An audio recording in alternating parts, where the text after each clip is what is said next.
Crystal chandeliers shimmered above the grand ballroom, scattering light across polished marble floors and elegantly dressed guests. A live jazz band played near the stage, their music blending with the steady hum of conversation and the bright clink of champagne glasses. Waiters moved gracefully through the crowd carrying silver trays of sparkling drinks and delicate hors d'oeuvres. Influential clients, executives, and board members filled the room, their laughter loud, their handshakes firm, their smiles carefully practiced. It was the kind of corporate celebration people talked about for months, a night of recognition, opportunity, and advancement. Daniel stood confidently among them, adjusting the cuff of his tailored suit as he scanned the room for his boss. His posture was straight, his smile polished, his eyes alert. He had worked relentlessly for years, climbing step by step, and tonight felt like the turning point. A promotion was rumored to be announced soon, and he needed to be visible, memorable, impressive. Every laugh he offered was calculated. Every compliment he gave was strategic. This night mattered. Across town, in the quiet of their dimly lit home, Emily rested on the couch with a blanket wrapped around her shoulders. She hadn't felt well since the afternoon, an aching heaviness in her chest, a strange wave of fatigue, but she insisted he go. Earlier, she had softly asked him if he could stay. He kissed her forehead and smiled. "It's just a headache," he reassured her gently. "I'll be home early. I promise." Now Daniel was fully immersed in the celebration, laughing loudly at a joke, exchanging business cards, snapping photos with colleagues. His phone vibrated in his pocket. Without looking, he pulled it out briefly. "Caller ID Emily." He pressed silence and slipped it back into his pocket. There was a time when their small apartment felt like the entire universe. In those early years, Daniel and Emily would stay up past midnight, sitting cross-legged on the living room floor, dreaming about their future. They spoke about success and stability, about the house they would one day buy, about traveling the world together. When Daniel struggled to find his footing in his career, it was Emily who believed in him the loudest. She encouraged him through failed interviews, celebrated small victories, and reminded him of his worth when rejection letters arrived. Back then, they ate cheap takeout on the balcony and laughed as if nothing else mattered. They promised that no matter how busy life became, they would always protect what they had. But slowly, quietly, things shifted. Daniel began working later hours. Promotions required sacrifice, he said. Emily started eating dinner alone more often than not, her plate untouched until it grew cold. Anniversaries passed with hurried apologies and last-minute flowers. Conversations grew shorter. Silence grew longer. Emily never complained loudly. She simply adjusted. She told herself this was temporary, that once he secured the next promotion, things would settle. Yet her body had begun sending warnings. Waves of unexplained exhaustion, shortness of breath when climbing stairs, a strange tightness in her chest. She brushed it off as stress. She didn't want to distract him. That morning, as he adjusted his tie in the mirror, she had said quietly, "I don't feel right today." He turned, kissed her lightly, and told her to rest. She stood at the doorway that evening and watched him leave for the party, her smile gentle but strained, her hand lifting in a small wave as the door closed between them. The music swelled as the band shifted into a faster rhythm, laughter rising with it. Daniel stood near the bar, a fresh glass of champagne in his hand, nodding as a senior executive spoke about expansion plans. His phone vibrated against his palm. He glanced down briefly, annoyed at the interruption, then flipped it face down on the counter. Moments later, it buzzed again. And again. The persistent vibration began to irritate him. When he finally checked, he saw 3 missed calls. He inhaled sharply, then locked the screen. A few minutes passed. Another vibration. Then 2 more in quick succession. He checked again. 5 missed calls. "Everything okay?" a colleague asked casually. "Yeah," Daniel replied quickly. The phone buzzed again while he was mid-conversation. This time he excused himself with a polite smile and stepped aside. 8 missed calls. A coworker noticed the screen and laughed. "Wow, someone's in trouble tonight." Daniel forced a chuckle. "She worries too much," he said lightly, sliding the phone back into his pocket. "Probably just checking if I ate." Across town, the house felt too quiet. Emily sat on the edge of the couch, her breathing shallow and uneven. A tight pressure gripped her chest, stronger now, sharper. She reached for her phone with trembling fingers and pressed Daniel's name again. She held it to her ear, listening to the distant ringing. No answer. She tried to stand, hoping to get water, maybe open a window, but her knees buckled. She collapsed onto the carpet, the phone slipping but still clutched in her shaking hand. Each breath felt smaller than the last, as though the air itself had grown thin. Back at the hotel, lights flashed softly against crystal and silk. Glasses clinked. Applause erupted for a short speech near the stage. Daniel smiled for another photograph, unaware. Emily pressed call again. Her vision blurred. The room seemed to tilt. She swallowed hard and tried to steady her breathing, but panic rose faster than she could control it. The phone rang and rang. When it disconnected, she tapped the screen again, desperate. Finally, voicemail. Her voice was barely a whisper. "Daniel, please." There was a faint sound, like a fragile attempt to breathe, and then the message cut off. Inside the ballroom, Daniel's laughter blended with the music as the phone vibrated once more against his chest. It wasn't until nearly 20 minutes later that Daniel stepped away from the crowd long enough to truly look at his screen. The noise of the party seemed distant for a moment as he unlocked his phone. 12 missed calls. 1 voicemail. 1 text message. "I'm scared." His smile disappeared instantly. A strange chill ran down his spine as the weight of the words settled in. He moved quickly toward the exit, weaving through guests, murmuring quick apologies. The music grew muffled as the ballroom doors closed behind him. He pressed call. The phone rang. And rang. No answer. His chest tightened. He opened the voicemail, lifting the phone to his ear. Emily's weak voice filled the quiet hallway. "Daniel, please." Then nothing. His heartbeat began pounding so loudly it drowned out everything else. The air felt thinner. He tried calling again. Straight to ringing. No response. "Come on, Emily," he muttered under his breath. He rushed toward the parking garage, fumbling with his keys. His hands trembled so badly he dropped them once before finally unlocking the car. He slid into the driver's seat and dialed again as he started the engine. Still nothing. Traffic lights seemed longer than usual. Cars in front of him felt unbearably slow. Every second stretched painfully. He gripped the steering wheel tighter, redialing between stoplights. "Pick up," he whispered desperately. The phone continued to ring into empty silence as he sped through the night, the glow of the party fading behind him, replaced by a growing sense of dread he could no longer ignore. Daniel didn't remember parking the car. He only remembered the sound of his own heartbeat pounding in his ears as he rushed up the walkway. His keys slipped from his trembling fingers twice before he managed to unlock the front door. It swung open with a force that echoed through the house. "Emily," he shouted. No answer. The house was unbearably silent. No television. No footsteps. No movement. Only the faint hum of the refrigerator from the kitchen and the hollow sound of his breathing. He stepped into the living room and froze. Emily was lying on the floor near the couch, her body slightly turned to one side. Her phone rested inches from her hand. The lamp beside the sofa cast a soft yellow light across her face. Her skin looked pale. Too pale.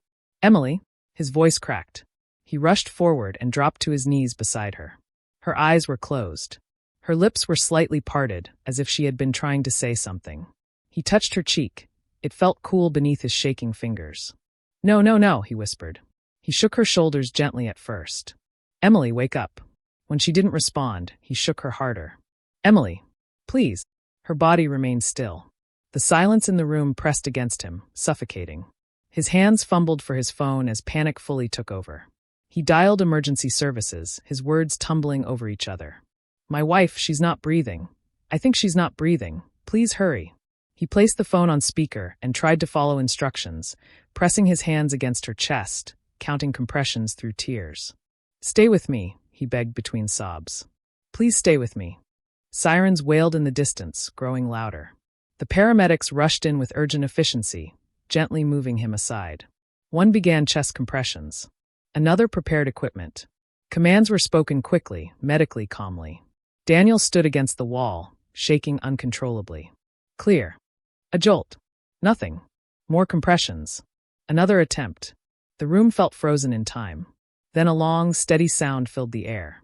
Flatline. One of the paramedics looked at the other, then slowly removed her gloves. She stepped toward Daniel, her voice soft, practiced, compassionate. "I'm sorry." The words shattered something inside him. His knees gave out, and he collapsed onto the floor beside Emily, clutching her lifeless hand against his chest. Through blurred vision, he saw her phone lying near her fingers. 12 missed calls. She had called him 12 times. The hospital hallway felt sterile and unreal, as if Daniel were walking through someone else's nightmare. Bright fluorescent lights hummed above him while distant footsteps echoed against polished floors. He sat in a plastic chair outside a small consultation room, his hands clasped tightly together, knuckles white. A doctor entered quietly and sat across from him. "I'm very sorry for your loss," he began gently. "Your wife suffered a massive cardiac arrest." Daniel stared at the floor, unable to speak.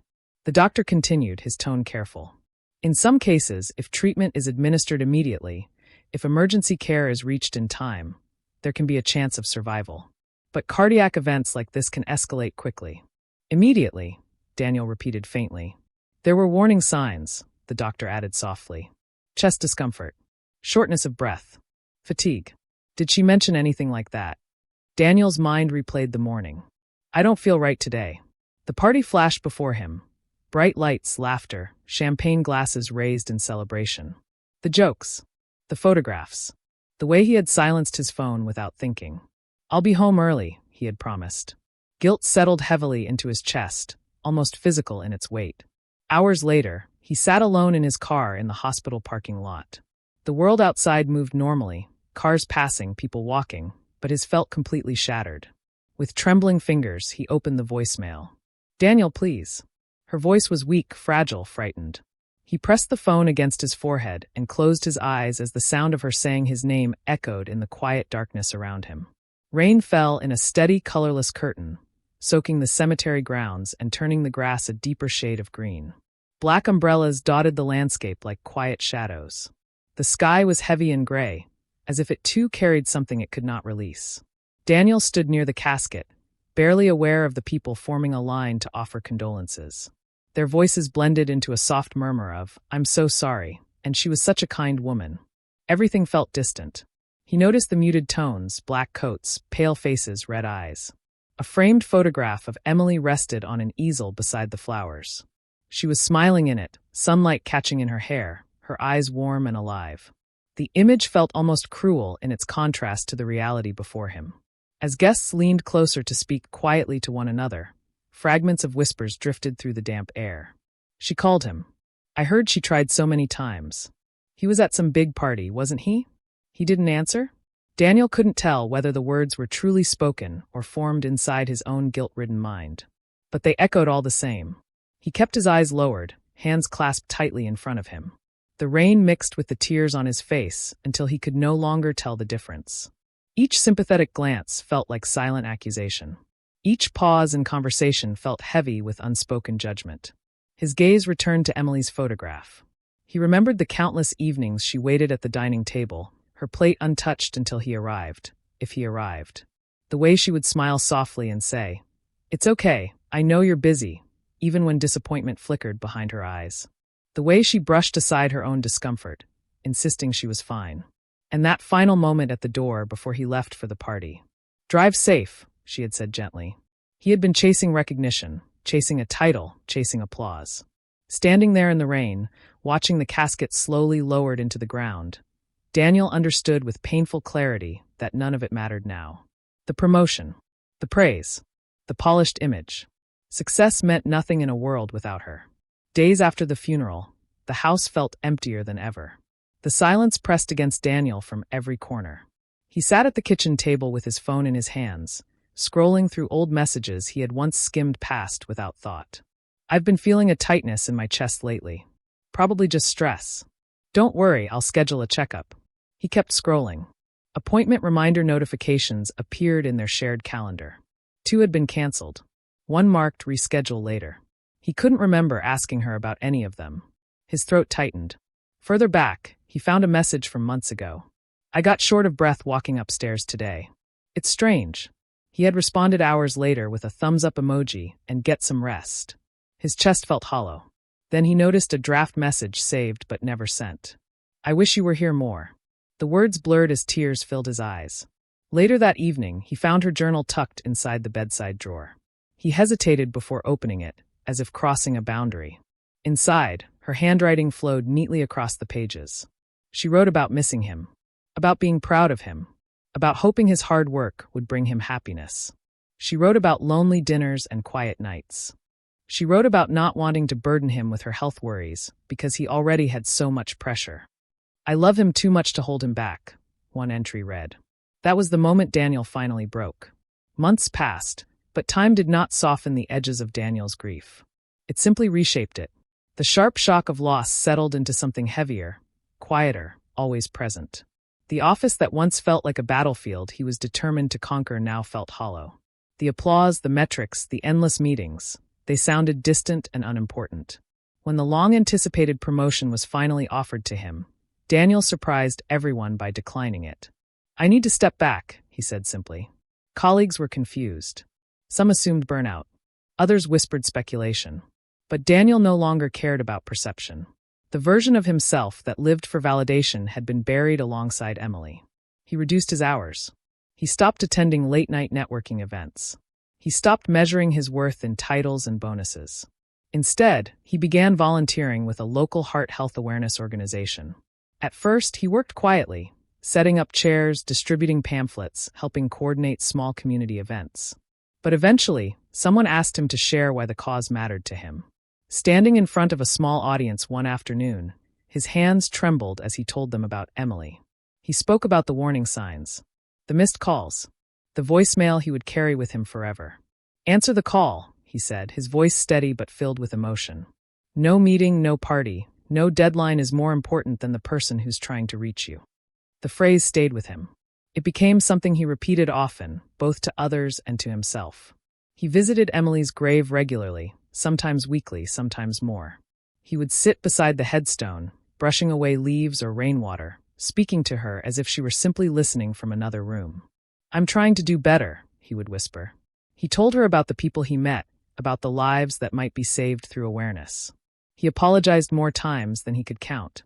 And each time he left, he carried a quiet promise within him.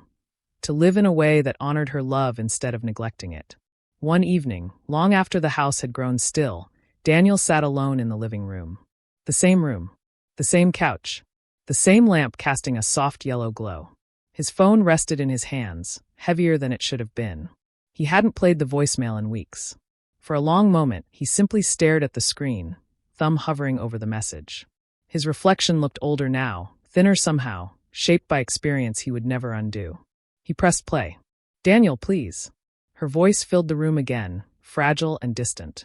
The sound no longer knocked the air from his lungs the way it once had, but it still ached. It always would. This time, he didn't collapse.